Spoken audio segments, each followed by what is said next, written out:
بسم اللہ الرحمن الرحیم۔ السلام علیکم ناظرین، میں ہوں آپ کا میزبان ارسلان شاہ اور آپ دیکھ رہے ہیں ہم تیز ٹی وی۔ آج ہم آپ کی ملاقات ایک ایسی سیاسی شخصیت سے کروانے جا رہے ہیں جو کسی تعارف کے محتاج نہیں ہے۔ ایک مفکر، ایک کالم نگار اور فیصل آباد کا بہت بڑا نام سردار دلدار چیمہ صاحب کے بھانجے جناب راجہ کامران احمد صاحب۔ سر کیسے مزاج ہیں آپ کے؟ جی شکر اللہ کے۔ آپ خیریت سے ہیں؟ طبیعت کیسی ہے آپ کی؟ جی بالکل ٹھیک۔ سر سب سے پہلے جاننا چاہوں گا کہ سیاست میں آنے کا مقصد اور یہ خیال کب جنم لیا؟ اکثر ہم لوگ سوچتے ہیں کہ ملک میں یہ چیز صحیح نہیں ہو رہی، یہ چیز صحیح نہیں ہو رہی، تو پھر سوچتے ہیں کہ ہم اس میں اپنا حصہ کیوں نہیں ڈالتے۔ یہی سوچ کے آیا تھا کہ جو میں سوچتا ہوں کم از کم کچھ اور لوگوں کو ہم خیال بنایا جائے، یہی سوچ کے نکلا تھا۔ ابھی تک کوئی بڑی اچیومنٹ تو نہیں کی، ایک الیکشن جیتا تھا آج سے کافی سال پہلے، جی، ادروائز بس۔ اور باقاعدہ طور پر سیاست کا آغاز کب کیا، کس سال میں کیا؟ اور مجھے اب سن نہیں یاد، آئی تھنک دیٹ واز 1999 جب میں نے کونسلر کا الیکشن لڑا تھا، میونسپل کونسلر، تب حلقہ اپنی اسٹڈی کمپلیٹ کر لینے کے بعد؟ ہاں جی، تب وہ پورے حلقے میں ایک ہی کونسلر ہوتا تھا، ایک ہی سیٹ جیتا کرتے تھے، تب میں نے آزاد حیثیت میں جیتا تھا اپنے ایریے سے الیکشن، تو 1999 آئی تھنک۔ اور پیدائش آپ کی باقی فیصل آباد کی؟ جی فیصل آباد، یہیں پڑھے، یہیں۔ اگر آپ کی ایجوکیشن کے بارے میں بات کروں، ایجوکیشن کہاں سے حاصل کی؟ لاسال اسکول، اس کے بعد آئی کام کیا میونسپل ڈگری کالج سے، بی کام کیا ہیلے کالج لاہور سے، اس کے بعد لندن سے کی کاسٹ اینڈ مینجمنٹ اکاؤنٹنگ، اس کے بعد پھر ٹورانٹو سے کی مائکرو کمپیوٹر ٹیکنالوجی۔ اور باقاعدہ طور پر جب آپ نے سیاست کا آغاز کیا تو کس پارٹی کو جوائن کیا؟ جب میں الیکشن جیتا تھا وہ میں نے انڈیپینڈنٹ جیتا تھا، اس وقت نون لیگ کی حکومت تھی، جی، میر گروپ سے نام سے نون لیگ نے الیکشن لڑا تھا، جیتنے کے بعد پھر میں نے گورنمنٹ پارٹی نون لیگ جو ہے وہ جوائن کی تھی۔ پھر جب مشرف صاحب نے کو کیا تو انہوں نے جہاں اسمبلیاں توڑی، انہوں نے میونسپل کارپوریشنز بھی فارغ کر دی تھی، تو میں بھی آزاد ہو گیا۔ اس کے بعد میں ایک دفعہ دوبارہ کینیڈا موو ہو گیا تھا، پھر کاروبار اپنا میں کرتا رہا ہوں۔ 2007 میں دوبارہ پاکستان موو ہوا ہوں فائنلی، کہ جی اب بس باہر کشتیاں چلا دیں۔ اور غالباً اس کے بعد آپ نے پاکستان تحریک انصاف کو جوائن کیا، اور ایک وقت تھا کہ آپ کی تبدیلی کا خواہاں تھے، جی جی، اور وقت سے پہلے ہی اس تبدیلی سے مایوس ہو گئے، اور اس مایوسی کی وجہ جاننا چاہوں گا آپ سے۔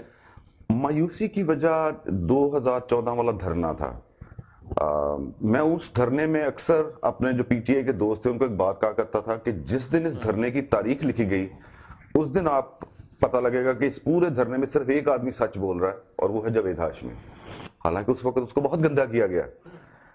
اس دھرنے کی اصل حیثیت جو تھی وہ سوائے اس کے کہ جی مشرف کے اوپر انہوں نے کیس بنا دیا اس کو بھگایا جائے، وہ کر کرا کے دھرنا فارغ ہو گیا۔ وہ جب میں نے دیکھا کہ جی پی ٹی آئی اب بجائے، دیکھیں بے نظیر کے جانے کے بعد میں سمجھتا تھا کہ اب ایک سپیس ہے کہ ایک اور قومی لیڈر ہو، کہ صرف نواز شریف کو اتنی کھلی سپیس نہ دی جائے کہ وہ آل ان آل ہو جائیں۔ عمران خان کی شکل میں ایک امید تھی کہ ایک اور نیا لیڈر پاکستان میں کریٹ ہو سکتا ہے، لیکن خان صاحب کو شاید جلدی تھی، انہوں نے لیڈر بننے کی بجائے شوکت عزیز بننا زیادہ بہتر سمجھا۔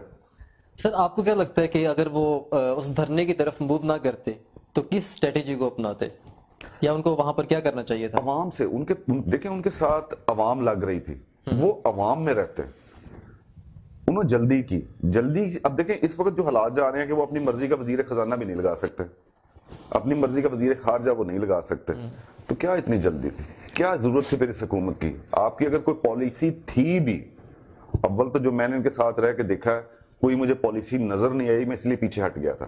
لیکن اب یہ تو اعتراض ہم کر دیتے ہیں کہ جی پاکستان پیپلز پارٹی سے سٹیل مل نہیں چلی، مسلم لیگ نون سے نہیں چلی، ہو گیا اعتراض ہو گیا، آپ نے کیسے چلانی ہے؟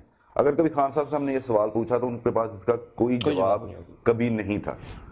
اب یہ اگر سوچنا کہ میں آ جاؤں گا تو لوگ ہمیں فنڈ بہت دیا کریں گے، وہ خان صاحب سمجھ رہے تھے کہ خیراتی ادارہ، ریاستیں خیراتی ادارے نہیں ہوتی، وہ اس طرح نہیں چل سکتے، آپ کو ایک پوری اکنامک پالیسی دینی ہوتی ہے، باقیوں کی اچھی بری جو بھی تھی، لیکن اب آپ کی پالیسی جو ہے اس پہ تو آپ بتائیں نا کہ آپ کرنا کیا چاہ رہے ہیں۔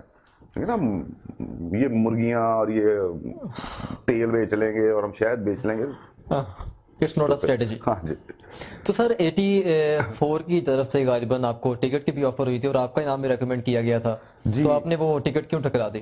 وہ الیکشن سے 21 کے 22 دن پہلے کہا گیا تھا کہ جی ٹکٹ آپ کو دیتے ہیں. تو ٹکٹ کی جو تقسیم ہے وہ الیکشن سے 21-22 دن پہلے کی گئی تھی؟ جب ہمارا جو حلقہ جب فائنل ہو رہا تھا نا جی, تو اس وقت الیکشن میں 21 یا 22 دن رہ گئے ہوئے تھے. جب مجھے آفر کیا گیا تب ہمارے ٹاؤن کے صدر تھے رانا رحیل منہاج صاحب, تو میں نے پھر اس وقت یہ ریفیوز کر دیا تھا کہ الیکشن اتنی تھوڑے ٹائم کے اندر نہیں لڑا جا سکتا, اس لیے اپنے ٹکٹ کو میں نے کہا تھا کہ جی آپ جس کو دیں گے میں اس کے ساتھ چلوں گا. انہوں نے فرق بھی اور پھر سب نے دیکھا کہ آپ نے جتنی آپ ہو سکے آپ نے سپورٹ بھی کی میاں فاروق صاحب کو. اب اگر میں ان کی پروگرس کی بات کروں تو ہم فرق صاحب کو چھوڑ کے پورے پاکستان کی بات کرتے ہیں. پاکستان تحریک انصاف نے کیا پروگرس پیش کی ہے اس وقت تک؟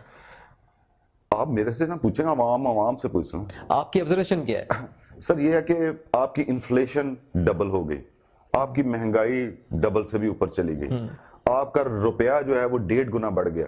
یعنی کہ یہی فیکٹرز ہوتے ہیں نا جن سے آپ دیکھتے ہیں. آپ کا ایک زرعی ملک ہے, ہمیشہ سے پاکستان ایک زرعی ملک رہا ہے. ایک ٹائم پہ ہم کہا کرتے تھے کہ پنجاب جو ہے پورے ہندوستان کو گندم دیتا ہے, اور اس وقت ہم گندم باہر سے امپورٹ کر رہے ہیں. یعنی کہ یہ کسی کی تو نالائکی ہے نا, میری اور آپ کی تو نہیں. ہم تو یہ پالیسی نہیں دے رہے کہ گنے کی قیمت کیا ہوگی, گندم کی قیمت کیا ہوگی. اور ایک بات کہوں, اس وقت گندم بیجنے والوں کے ساتھ اتنا بڑا فراڈ کیا گیا ہے. 1300 روپے من گندم اٹھائی گئی زمیندار سے, اور ان کو کہا گیا کہ جی 20-22 من سے زیادہ جس کے گھر میں سے نکلے اس پہ پرچہ دے دیں گے. زبردستی ان سے گندم چھین لی. اس وقت گندم 2700-2800 من پہ. وہ کدھر گئی گندم؟ آپ کی وہ گندم کس نے ایکسپورٹ کی, اور کیا آپ کو اب امپورٹ کرنی پڑ رہی ہے؟ 1300 من آپ نے گندم اٹھائی ہوئی ہے, اور اب آٹے کا تھیلا آپ دیکھ لیں کس قیمت کا ہے. مطلب کوئی بھی چیز کنٹرول میں نہیں ہے. یہ کام گورنمنٹ نہیں کرنے ہوتے ہیں نا جی. سر کہا جاتا ہے کہ جو ٹیم ہے خان صاحب کی صرف اس کی حد تک کہا جاتا ہے کہ کرپٹ ہے, وہ ٹھیک نہیں ہے, اور خان صاحب بذات خود کوشش کرنا چاہتے ہیں اور وہ مخلص ہے ملک کے ساتھ اور کچھ کرنا چاہتے ہیں. تو اس بارے میں کیا کہنا چاہیں گے آپ؟ تو پھر خان صاحب یہ مان لے کہ جو ٹیم ہے ان کی مرضی سے ان کو سلیکٹ نہیں کرنے دی جا رہی, کچھ تو مانے نا. اب وہ ٹیم اپنی مرضی کی لا رہے ہیں, مطلب کنٹرول نہیں ہے کسی بھی چیز کا. پھر مان لیں کہ بھئی اگر وہ سمجھ رہے ہیں کہ جو ان کی ٹیم کرپٹ ہے, تو وہ ٹیم ان سے سلیکٹ کس نے کروائی ہے, پھر یہ بتا دیں.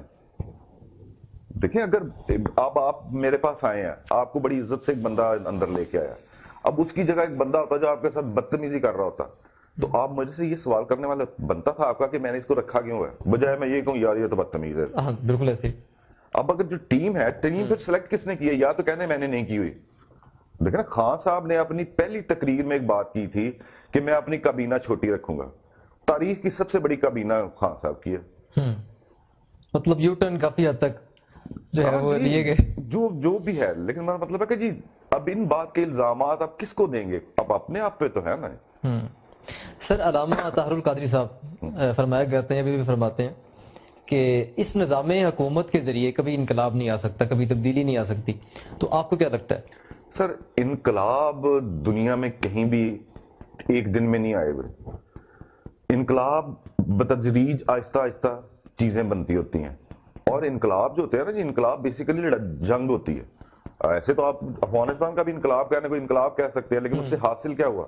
ایران کے انقلاب سے کیا حاصل ہوا؟ جو ترکی میں ہے وہ انقلاب کیا کہا جا سکتا ہے اسے؟ نہیں, ترکی میں بھی کوئی انقلاب ابھی تک نہیں آیا. انقلاب ایک گریجول چیز ہے. ہم انقلاب فرانس تو کہہ سکتے ہیں کہ آیا تھا, لیکن اس ٹائم پہ بھی انقلاب فرانس کو برباد کر گیا تھا. وہ تو بعد میں کچھ عقل مند لوگ بیٹھے اور انہوں نے اس کو گرو کر لیا. انقلاب ایک گریجول چیز ہے. آپ امریکہ کی ہسٹری پڑھیں نا, تو ایک ٹائم امریکہ پہ یہ تھا کہ جو شہر کا سب سے بڑا گنڈا ہوتا تھا نا, وہ شہر کا میئر سلیکٹ ہو جاتا تھا. لیکن یہ چیزیں چلتی رہتی ہیں تو ان کی صفائی بھی ہوتی ہے. آپ چلنے دیں, انقلاب ایک گریجول چیز ہے. ورنہ انقلاب ہم اس کو کہتے ہیں کہ ایک بادشاہ اتر کے دوسرا بادشاہ آ گیا. یہاں انقلاب تاریخ میں ان چیزوں کو سمجھا جاتا ہے کہ اچھا جی یہاں پہ ہندو کی حکومت تھی تو وہ مسلمان آ گیا, مسلمان کے لیے وہ انقلاب ہو گیا, ہندو کے لیے وہ زیادتی ہو گئی. ہم انقلاب ان چیزوں کو لیتے ہیں. سر نظام حکومت کو کرپٹ کہہ کر اس حکمرانوں کو بہت سیکیور کیا جاتا ہے, کیا لگتا ہے آپ کو؟ مجھے تو یہ لگتا ہے کہ ہمارے صرف بلیم دیا جاتا ہے نظام حکومت کو, سسٹم اس کا. ہمارے اندر کرپشن کا یہ اتنا زیادہ ڈالا ہی اس لیے گیا ہے, مجھے جو لگتا ہے کہ ہم نہ متنفر ہو جائیں. اب متنفر ہو کے ہم کدھر جائیں؟ ہمیں کیوں کسی ڈکٹیٹر کی طرف وہ بھیجا جاتا ہے، خاص طور پہ پنجاب کو؟ سر موجودہ صورتحال پہ، جو ملکی صورتحال ہے، اس پہ کیا کہنا چاہیں گے آپ؟ سر اس وقت تو حالات بہت خراب ہیں جو جا رہا ہے. دیکھیں آج اب 16 اکتوبر ہے، آج جلسہ بھی ہے، گجرانوالہ میں جلسہ بھی ہو رہا ہے، ساری اپوزیشن پارٹیاں کر رہی ہیں. اب اپوزیشن پارٹیوں نے یہ ٹائم کیوں سلیکٹ کیا؟ کیوں کہ اس وقت عوام کے ہاتھ کھڑے ہو چکے ہیں. دیکھیں جہاں کہیں شعلہ نہ ہوگا اس پہ آپ ہوا دیں گے بھی تو آگ نہیں بھڑکے گی. شعلہ ہوتا ہے تو کہیں سے آگ بھڑکتی ہے. بالکل ایسے. ٹھیک ہے جی. اس وقت عوام اس وقت اس کا تک تنگ ہے کہ اگر کوئی آگے نہ لگے گا تو عوام خود نکلے گی، اور اس وقت سے ڈرنا چاہیے کہ لیڈر لیس عوام نکل آئے. وہ ایک بہت خطرناک چیز ہوتی ہے. اور غالباً کرونا کو بھی ہاف بنا کر اس جلسے کو مطلب کافی حد تک روکا گیا. آپ کو کیا لگتا ہے کتنی سچائی ہے اس بات میں؟ سر 3 دن پہلے لیاقت باغ میں پی ٹی اے خود بھی تو جلسہ کر رہی تھی جہاں انہوں نے ساروں سے اوتھ لیا ہے. کرونا صرف گجرانوالے تو محدود نہیں ہے نا، وہ پھر وہاں بھی ہوگا. ویسے بھی ہمارے جو پاکستانی بھائی ہیں انہوں نے کبھی کرونا کو اتنا سیریس لیا ہی نہیں ہے. وہ تو ویسے سر کیا سمجھتے ہیں کہ اس اپوزیشن کے اتحاد سے کتنا خطرہ ہے حکومت کو؟ سر حکومت کو اتحاد سے کوئی خطرہ نہیں ہے، حکومت کو عوام سے خطرہ ہے. اتحاد کیا کر سکتے ہیں؟ 10 کی جگہ 50 جماعتیں بھی آ جائیں، ان کو عوام سے اپریسیشن ملنی ہے تو انہوں نے آنا ہے. اس وقت لوگوں سے بل نہیں دیے جا رہے. خطرناک چیز یہ ہے، مولانا فضل الرحمان کی تقریر نہیں ہے، مریم کی تقریر نہیں ہے، نواز شریف کی تقریر نہیں ہے. خطرناک چیز یہ ہے کہ لوگوں سے اسکول کے بچوں کے فیسیں نہیں دی جا رہی. یہ خطرناک ہے. باقی لیڈروں نے جو ہے وہ اپوزیشن تو کرنی ہوتی ہے. مطلب خان صاحب کو اور اس حکومت کو جو خطرہ ہے وہ کسی اپوزیشن لیڈر سے یا ان کے اتحاد سے نہیں ہے، بلکہ اپنی پروگرس سے. اپنی پروگرس سے ہے. سر آپ کے بارے میں جاننا چاہوں گا کہ کس قسم کا کھیل پسند کرتے ہیں؟ میں نے کبھی بھی ٹو مچ سپورٹس کا نہیں رہا فین، یہاں تک کہ مجھے کرکٹ کی ٹیم کا بھی پورے بندوں کا نام نہیں آتا. ہاں کوئی انڈیا پاکستان کا میچ ہوئے تو وہ بس شوق کے طور پہ دیکھ لیتا ہوں، ورنہ سپورٹس میں کبھی بھی بہت زیادہ میرا انٹرسٹ نہیں رہا ہوا. اور شاعری کا انٹرسٹ ہے، پوئٹری میں؟ جی پڑھتا بھی رہا ہوں اور سنتا بھی رہا کس ہوں. شاعر کو پسند یا ریکمینڈ کرنا چاہیں گے؟ بڑے بڑے نام تو ہیں، لیکن میرے خیال میں جو آسان شاعری والے آ جاتے ہیں نا، احمد فراز ہوا، حبیب جالب ہوا، عبد الحمید ادم ہوا، یا ایون پروین شاکر، جنہوں نے کہ بڑی بڑی بات کو بہت آسان لفظوں میں کیا ہوا ہے. فیض صاحب ہیں لیکن ان کی بہت ساری ایسی ہے جو ہمارے اوپر سے گزر جاتی ہے. علامہ اقبال رحمۃ اللہ. ہاں جی ہاں جی. راج صاحب کو ایسا شعر جو آپ کو بہت متاثر کیا ہو، سننا چاہوں گا آپ سے. بے تحاشا ہیں جو بہت اچھے ہیں. پھر تو ایک نہیں، آپ سے 2-3 سنتے ہیں. نہیں، میں نے آپ کو بتایا نا کہ مجھے فراز قدرے باقیوں کی نسبت اس لیے پسند ہے کہ وہ بڑی بڑی بات کو بھی نا بڑے آسان لفظوں میں کہہ دیتا ہے کہ جو آپ کسی کو بھی سنائیں تو اس کو سمجھ آ جاتی ہے. ارشاد. شکوائے ظلمت شب سے تو کہیں بہتر تھا، فراز کا شعر ہے.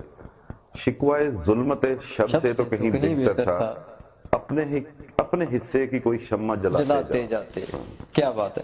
ایک عمر لگی جان سے جاتے جاتے. کیا بات، یہ غزل ہوگی پوری. ہاں جی.